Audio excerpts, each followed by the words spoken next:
Okay, so let's do a little bit of practice. So we did one example of converting a Fisher projection to a Haworth structure. So let's do another practice of that. So I need to first take this molecule and I'm going to number it.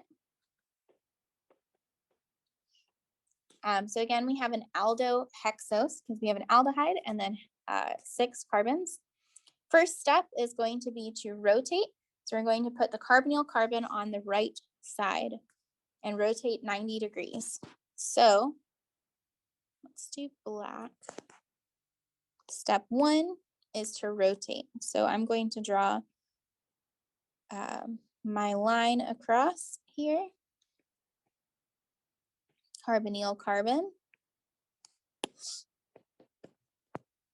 That's carbon number 1. We have 2, 3, 4, 5, and then 6 is on the end. CH2OH.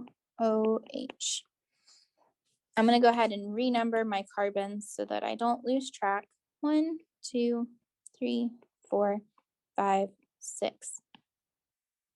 And I'm going to label my hydroxides and hydrogens in red. Oh man, my iPad was crooked and therefore my line is not quite horizontal. That is okay. Carbon number 2 is now going to have our hydroxide on the bottom. And then we have top, top, bottom. And then let's fill in those hydrogens. Okay, so step 1 is done. Step number 2 was to rotate to make it so the hydroxide on the furthest chiral carbon from the carbonyl is then in the horizontal line. So I'm going to draw my arrows to show what's rotating. And then I'm going to cheat again and duplicate the structure.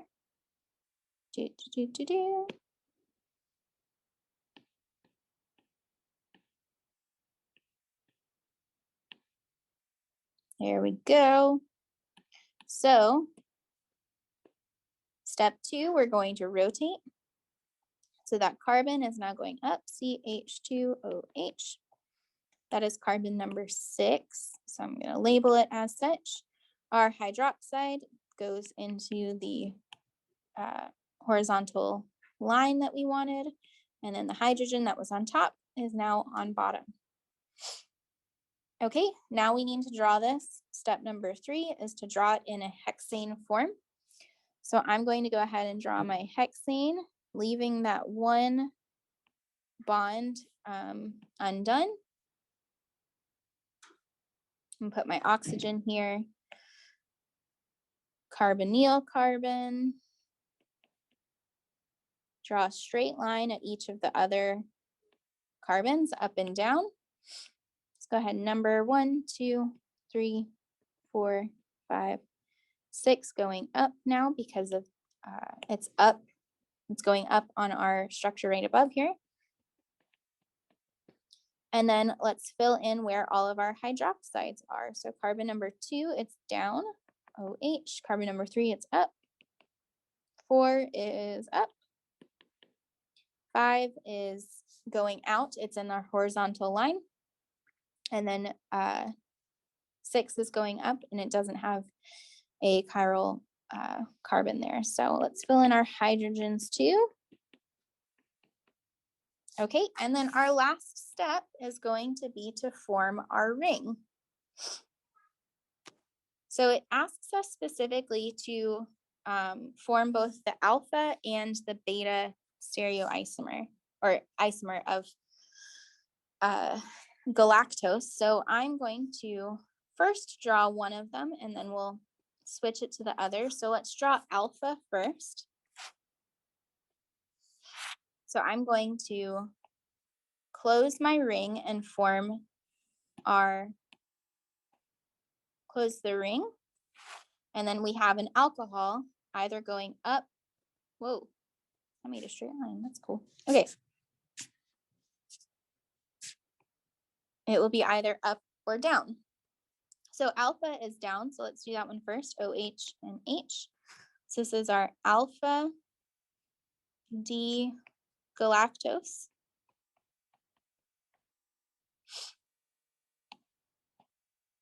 And then all we have to do the beta galactose, I'm going to put it up above. All we have to do is switch the positions of the hydrogen and the hydroxide on carbon number 1. So now the OH is on the top, so that is beta D-galactose. So those are going to be the 2 different isomers of the ring form of galactose. Okay, our other practice, are the following molecules alpha or beta isomers? So let's practice identifying alpha or beta. So we're going to look at carbon number 1. So in the case of Haworth structures, those are always going to be the ones on the most right side, right next to the oxygen of the ring. So we'd been doing 6-membered rings. So we'll see in just a moment about the 5-membered rings and where we get those from. But this is what's called the alpha carbon.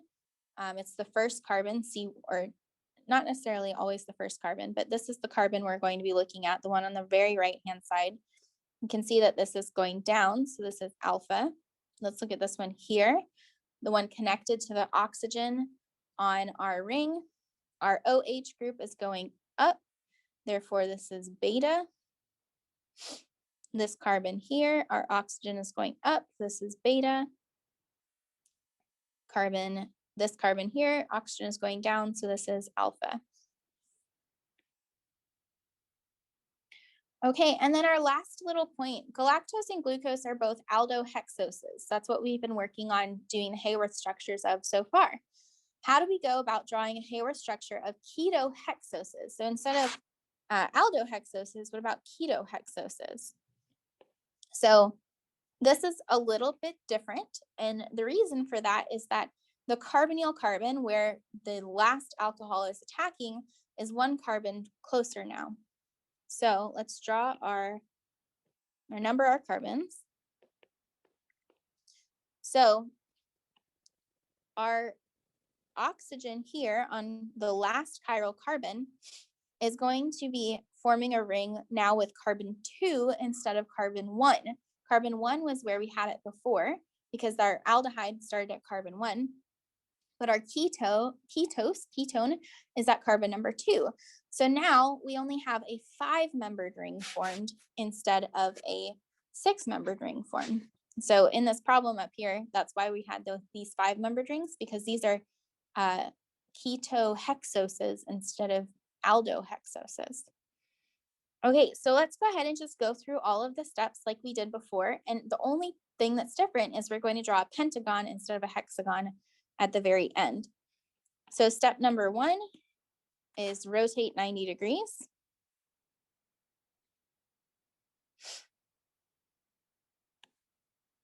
So this looks just a little bit different on the end because we have CH2OH. Then we have a carbonyl like this. Then we have 1, 2, 3 lines, I believe. Let me count 1, 2, 3, 4, 5. Yep. Carbon number 6 is going to be the end right here. CH2OH. Okay, so now let's label our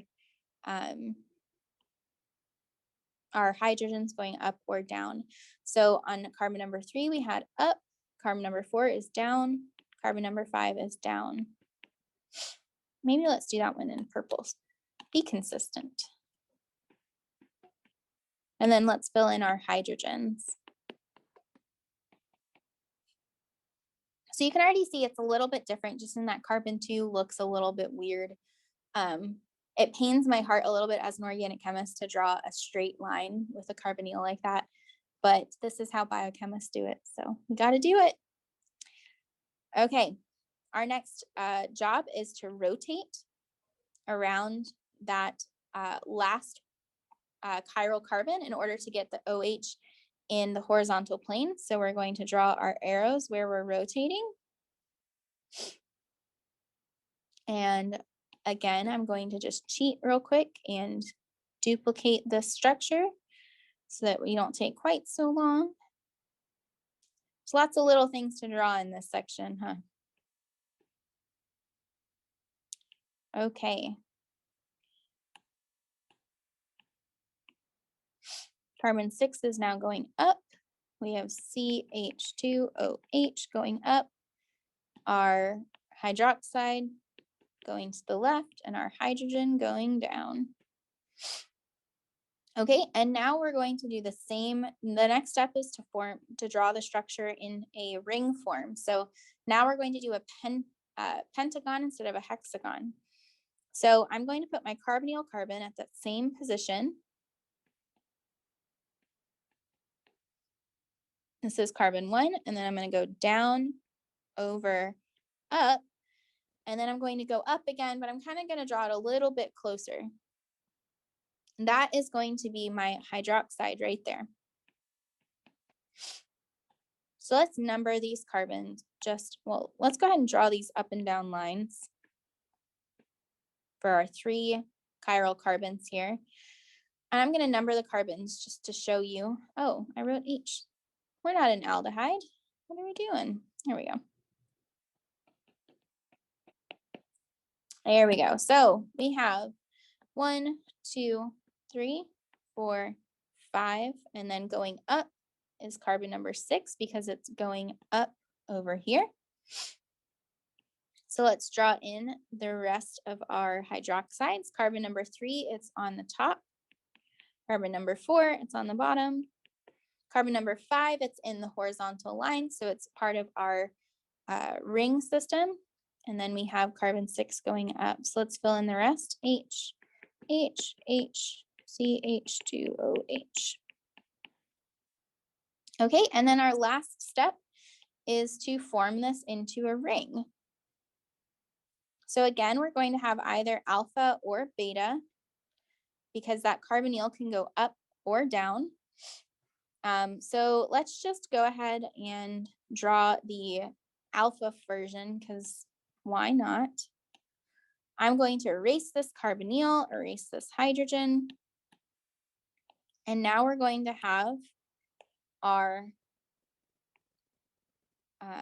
ring closed. And in the alpha form, we'll put that OH from the carbonyl going down. So this is then the alpha form of the ketohexose. So this particular one is fructose. So this is the alpha form of that. And that's how you draw the 5-member, the ones with the ketos instead of the aldos. It becomes a 5-membered ring.